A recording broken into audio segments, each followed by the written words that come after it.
We've talked a lot about information and the management of information through the process. Who manages the model? And that's a very different question to one of the favourite questions in the industry as to who owns the model. But who manages the model? BS 1192 manages the model. Tell me more about BS 1192.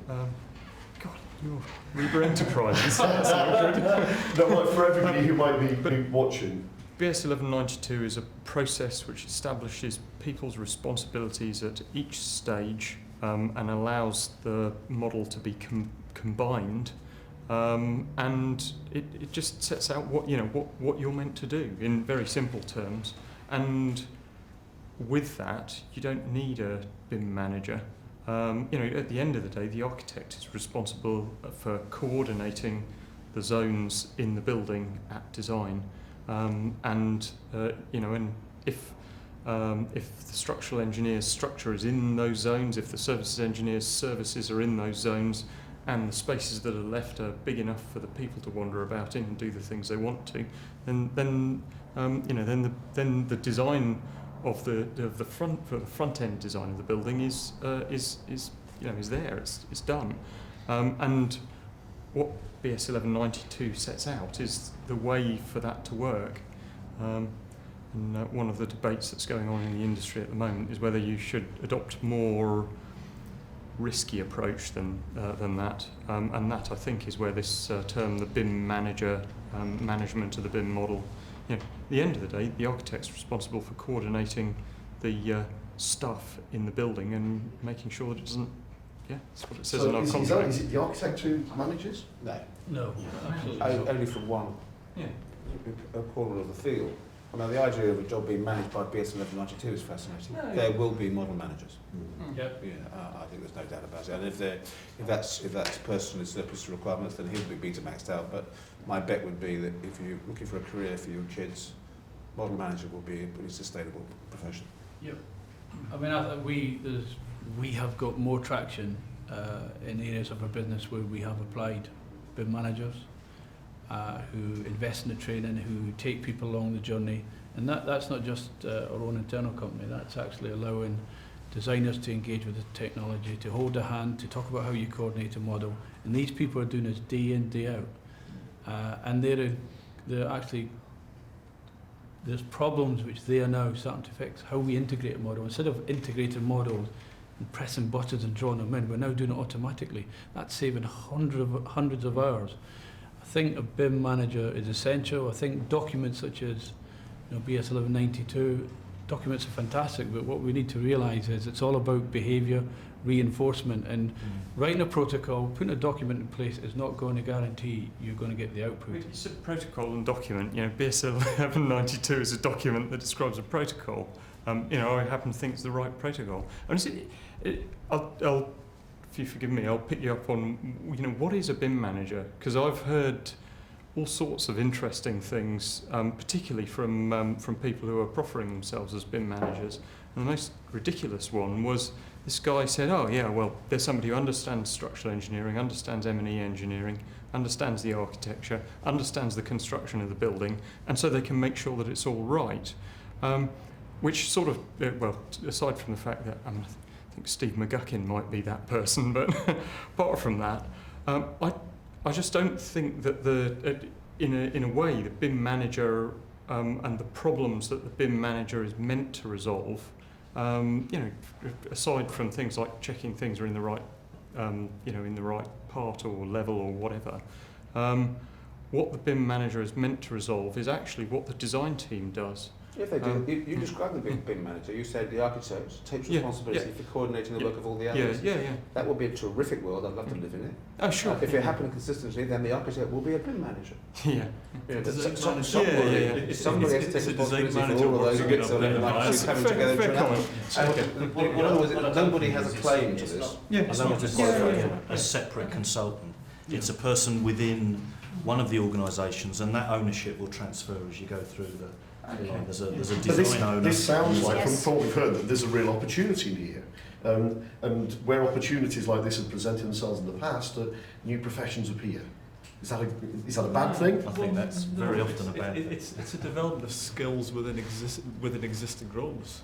To my mind, a CAD manager becomes a BIM model manager in the technical sense, but traditionally the design team leader is tasked with managing the coordination of the design disciplines up to a certain point in time.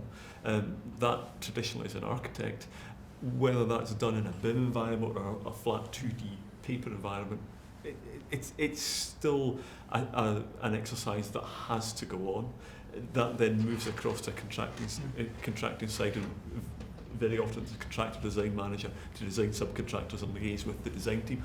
All of that will still have to happen. It just happens in a slightly different way and is facilitated by the software and the model that's been produced.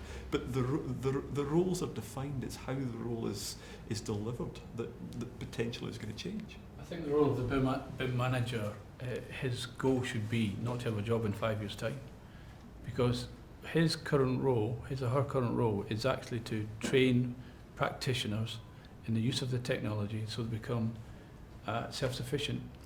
We find that the role of the BIM manager is quite heavy in the first 16, 20 weeks of a job. If it's a really complex job, I would recommend having a full-time BIM manager. But ultimately, we are now starting to see some of our design managers and our engineers who are on second-generation BIM projects. They need far less assistance in setting up the project, and therefore, he's done his job. And so their role then becomes more of a support role, writing protocols, looking at the new technologies. We're always going to, shift the goalposts in this respect, and that's where the BIM manager will probably go.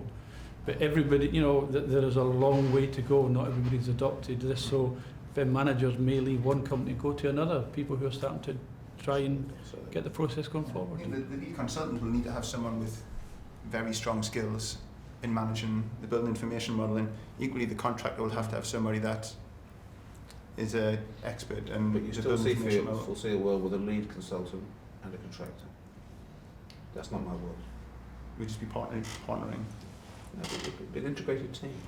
It's a prospect that people seem to be really struggling with. It's an integrated team. Okay, but the biggest... It's all informed. It's designed informed by construction. But it's still an integrated team, but it's taking advantage of the different professions' specific skill sets. Largely it is an integrated team, particularly if it's a contractor client who engages a design team very early on.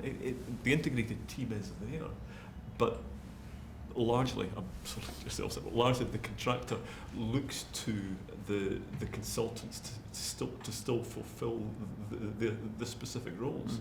And to my mind, the idea of a BIM champion is absolutely necessary at the moment, in the same way as a CAD champion was probably absolutely necessary 20 years ago. Yeah. Once you pass the implementation and the adoption phase, and once it becomes the norm, the role will disappear in terms of driving adoption, driving support and training, but the fundamental way that you deliver a building, I believe it's still going to have to be followed, whether that be for a contractor client or in a more traditional sense. But the way that buildings are delivered now is, to my mind, is very different to what it was 20 years ago, moving from a traditional form of contract to a design and build and every other iteration of that that's going on. And whilst we can define the roles now, we're defining the roles to help with the adoption. And I do believe that the software, the idea of the BIM environment, the BIM model, is simply providing a stronger way to deal with the aspects of project delivery. Do you think that the traditional contracts will become less and less, and the contract will get brought on more early, and there won't be that consultant team then? Absolutely. Yes. Absolutely. Yeah. What about tendering between design and construction? Because what I would say is the most forward-thinking contractor that I work with, and generally they're sort of mostly medium size, is and I've tabled this to a number of the guys that I work with, is that so much good stuff is lost in between and this is the way that things are a lot of the time. The end of design and the beginning of construction, because the contractor says, actually, I don't really want to do it that way, and so either a lot of the and that may be for supply chain reasons, any number of reasons, maybe because the architect's clueless, I suppose, but this guy has put his card, well, I put my cards on the table, which is that if we are together approaching private clients, because public, for our size of companies, the sort of public work that is available is certainly not PFI. But for private clients, I want to get together with him, and it's early days for this, and say together, if we provide you a one-stop shop, what can we offer the client if we're working as a one-stop shop? And so that, at the point that we're that we've finished our exercise, put our cards on the table, we're going to be saying, okay, you can do it this way, with me designing and then handing over to the contractor, and a bit of informal integration, because that's the reason that we've got round the table with you.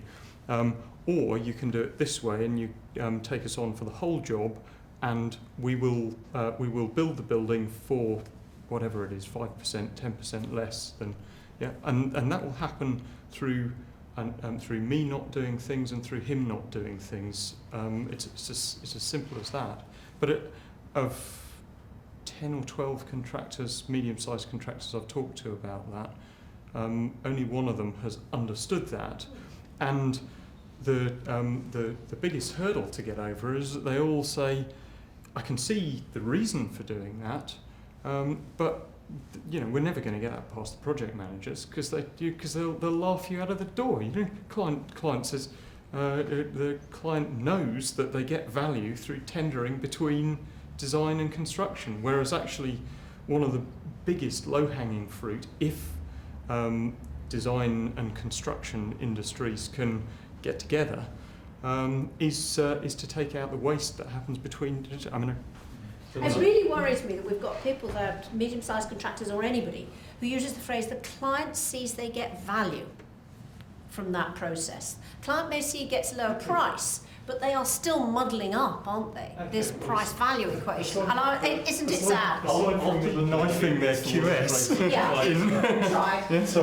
Sorry, Paul. Well, I think that I was discussing how procurement is changing. Procurement is changing, has changed to the point at which a fully integrated, contractor-led design team and a series of subcontractors on board at day one to develop the most cost-effective design they can from pulling in everybody's expertise. That's happening now. But I do think that that's at the very high end of the market, and as you start to come much further down, it's much harder for the smaller contractors, the smaller designers, to compete in the same way. And ultimately, whilst everybody can bring best value or better value through closer integration, ultimately it's whether or not that can be delivered for a cost benefit to the client, because in my experience it is, generally speaking, the lowest tender that wins the job at the end of the day, no matter how it's been procured. Because the industry has no better proposition, and that is the problem.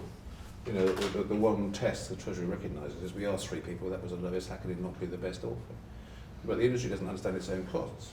So your conversations revealed this. Oh, well, you never get it past a project manager. Well, no other industry that I'm aware of expects its clients to work out what the test of value is. You should be able to say, this is our offer. And by the way, this is all the waste that's in the process. And if you go this path, we'll give you something better. And you say, you can offer this better thing for 5 or 10% less than what?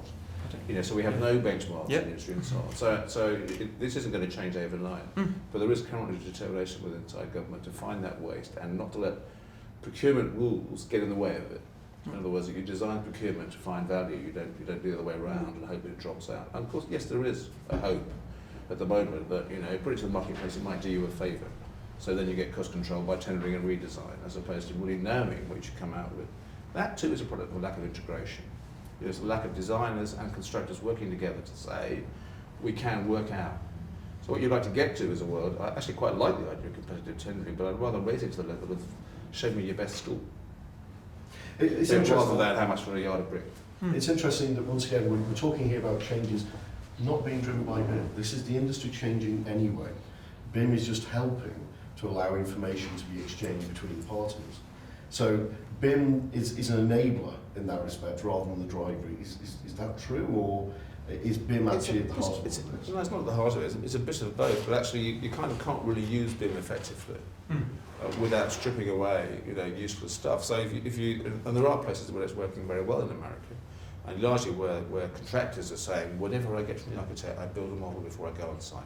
And there's one contractor at least I know who is offering 0 change order contracts to clients, which is if you don't change your mind about your brief, that's the contract sum. You'll get no question, even existing buildings, they've surveyed them, so you'll get no questions from me about lack of coordination, about incomplete design, about a change in the base structure.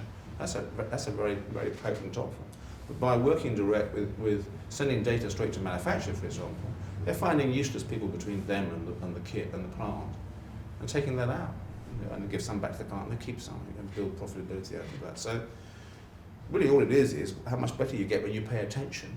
But it demands that you pay attention to the detail. You work out process, and it gives a forward to a computer says yes, computer says no world, but you sort your business out.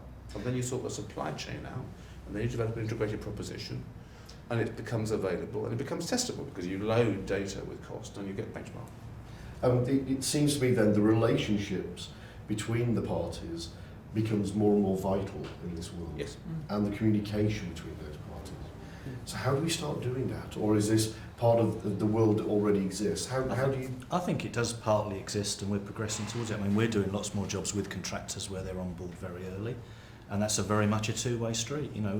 We're designers. We like to think we know about buildability and construction, but the input that we can get from contractors is invaluable, and that's improving our design work. So and we like to think it's a two-way street. I guess the slightly completely off topic in a way, but the question that keeps nagging at the back of my mind, hearing all of this, is where do project managers fit into this? And perhaps we don't try and answer it, but that I see as a very different role in the future. And in fact, I'm not convinced about the role anyway, in some ways, because years ago the architect took that lead consultant role, and they had to balance a number of different problems, not only of delivery but of design.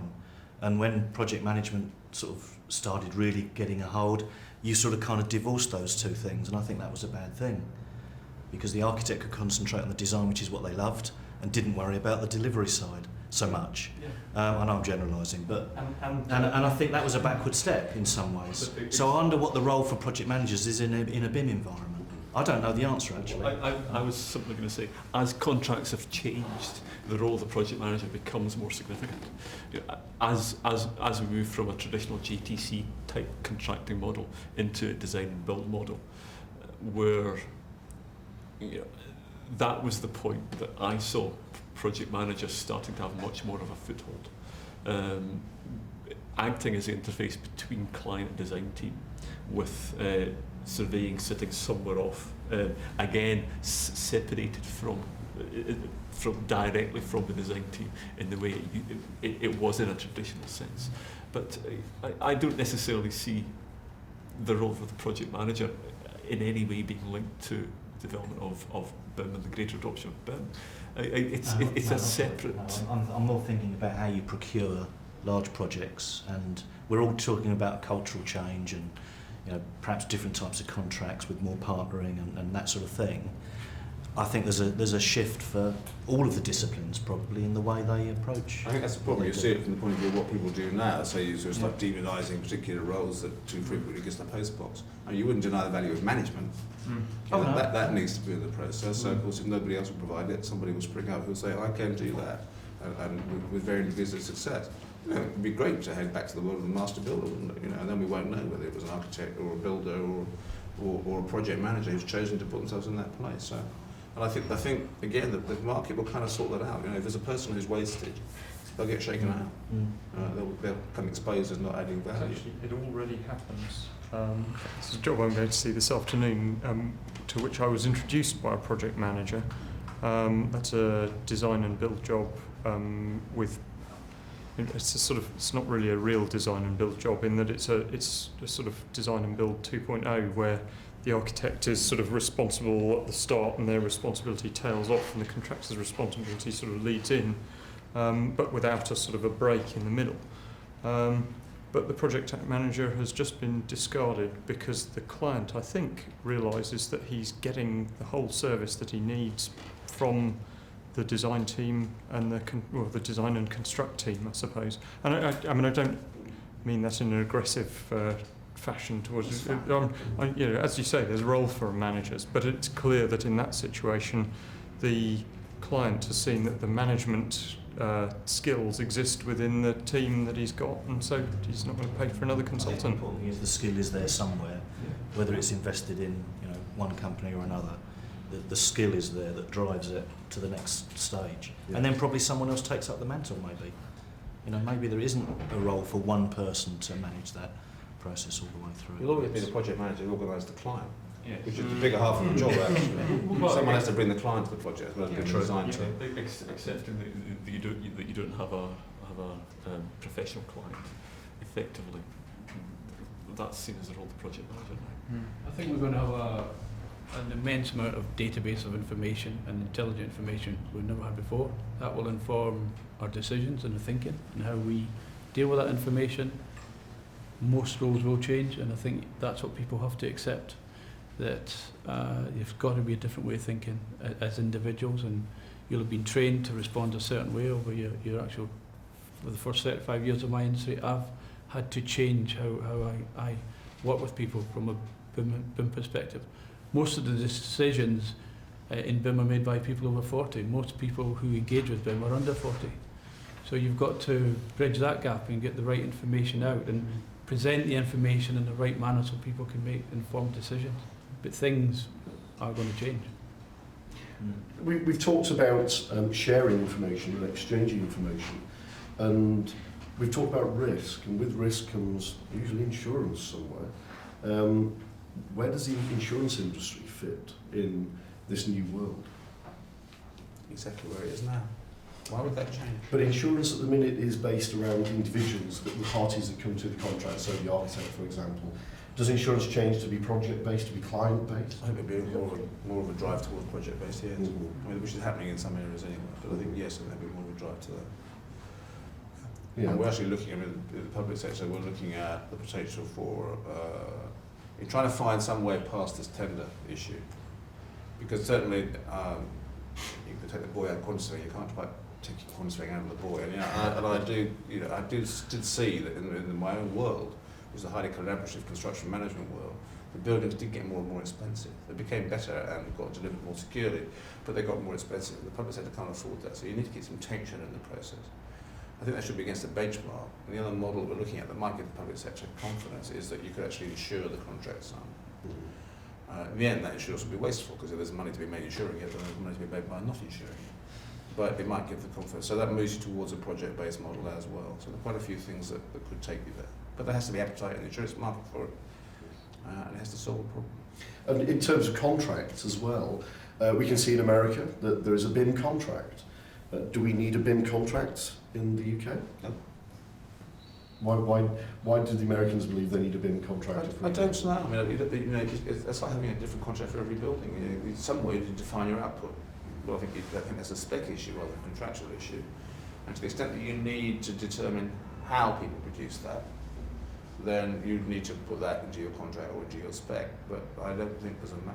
I really don't think that all issues like who owns the model, that's an easy one, client owns the model, by the way. So who owns the model, the insurance and so on, that needs to be sorted out, but it really is hygiene, and it will be sorted out. Do you have experience of that in working with BIM?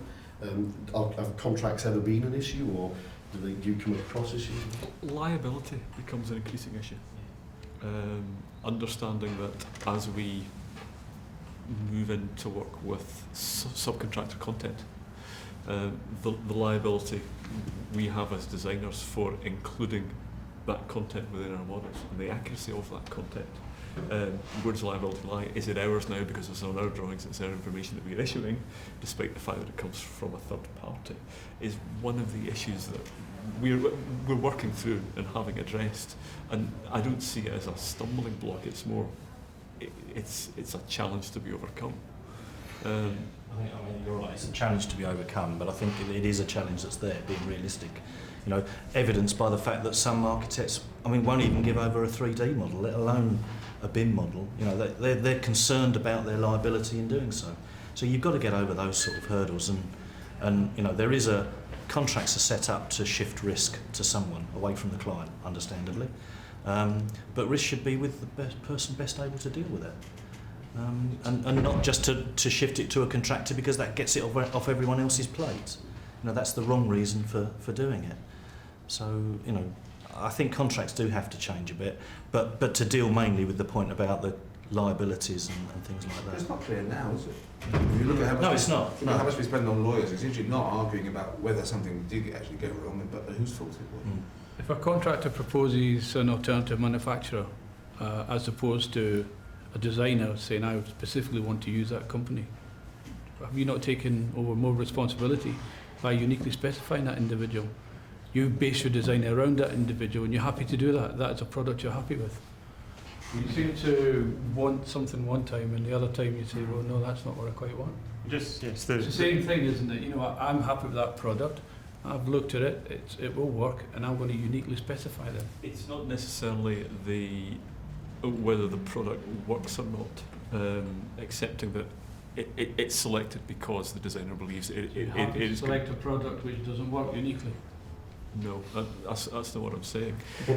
Accepting that we were to specify a particular product in a 2D environment. A door set, as an example. You draw the door set, you provide the specification for the door set, and it's issued, and the information's there. In a 3D BIM environment, there is the potential for us to be provided with content with a specific parametric model for door sets. But in incorporating that into our model and in issuing that information as our information, we are then liable for the accuracy of that specific element, which isn't authored by ourselves. And that's one of the issues that needs to be overcome, because to have the fully integrated model with all subcontractors, all consultants working together, there needs to be a clear mechanism, and it's a mechanism more than anything else for understanding each other's liabilities and relationships with one another. Can you imagine how tedious a conversation that is for a client though? Oh, absolutely. And why at the end it will drive them towards integrated design and build, design then build even better. But because when a plane crashes, you know, it's not an issue. Rolls-Royce's shares go down because somebody knows that eventually the liability will be there. But it starts with the absolutely. But it's not an issue. It's not an issue for the client to deal with. I don't believe. That's how we tend to present it. You know, you need to sort this out before we'll do this thing, which is absolutely industry or something. Absolutely. Right, but would the real detail behind that door object not be in the specification model? So that would have the actual detail behind it, the workmanship, the execution, the accuracy, the tolerances. That depends to what level the model's being taken, the complexity that's been put into that model. And looking at ultimately the FM delivery, there is the potential to put in more detail, and in putting more detail it increases the risk, increases the potential for that detail to be wrong, and you then get into the liability issues. So I wonder if that's the danger of considering BIM as a 3D CAD model, where you hand over a 3D CAD model and then where's the liability on those doors? It's a combination of the CAD model and the specification model, but to make sure that to get the benefit out of BIM as opposed to 3D drafting, you will see the benefit. You get the benefit engaging with contractors, subcontractors at the very early stages, and being able to integrate all of that information. But within that, there is an inherent risk that isn't currently overcome within appointments, and that's probably one of the other steps that needs to be taken. Well, what you're already saying is specification is important. MBS are saying specifications. That was your core message. Yeah, it's it is still problematic whether it's on 2D or 3D geometry if the specification and the geometry contradict each other, and reasonably so. So But that would be the same, wouldn't it, for lots of different types of information, because as we talked about earlier, it's a federation of models, and there are lots of different types of information that should be attached to this building information model. Is it all in the geometry model, or is it all related? Is it interrelated data? I'll tell you an interesting story that this is from a few years ago. I won't tell what the project is, but we were called out of the blue by one of the big contractors to do checking from PDF drawings on a big hospital. And the reason that they were asking us to do it, and what they wanted us to check were the space areas in the building. In the end, it went nowhere. I think largely because some financial guy upstream said, why have we got 2 architects working on this job? Get rid of that one. But the reason that they wanted us to check it was because they were responsible for both building and maintaining the hospital. The architect would only issue PDF drawings to them, and they checked some of these by hand with a scale ruler and discovered that on the first drawing that they took, 30% of the spaces were incorrect, substantially incorrect. And so, they were effectively, well, I would say in many ways using a sledgehammer to crack a nut. But that sort of, this is why I say, I think half the reason that people aren't willing to hand over information is they know how poor their information is, and whether that's because they've agreed to do a job for too little fee and so they don't have the time to check things, I don't know. But So what does this do to fees? Let's talk about money. What happens? Does BIM make us all rich? Are we all going to be able to go on foreign holidays twice a year, or is this just part of what we do? Do fees come down? I think initially there's an investment required, and that investment has to be paid for. And I think it would be unrealistic to think just fees are going to cover it. It's a lovely idea, but it's not going to happen, is it? But I think also there needs to be a recognition that other people further down the line will benefit from this, and everyone should be contributing in some way, shape or form. There'll be benefits in terms of lower project costs, benefits in terms of better information to run that building during its life. So other people will benefit in tangible ways. I think that, from a designer's point of view, I'd like to think I get some recognition in fees for adopting BIM. I don't expect it to cover the cost, because the other bit of the cost I'll derive from improving our own efficiency. But I think it does need to be a shared arrangement. I think it's going to be each company. As a corporate entity, you will either make money out of this or you won't. There may be some occasions where you've got a keen contractor who can see they'll make some money, therefore you can actually possibly increase your fees slightly because you're doing BIM. There will be other occasions where you've got a client who knows that he should be getting benefit out of this, and he's driving all of you to fully, discount that amount of benefit you've got. Ultimately, I believe the cost of a job will reduce, and therefore that's got to be shared across everyone who's done the investment.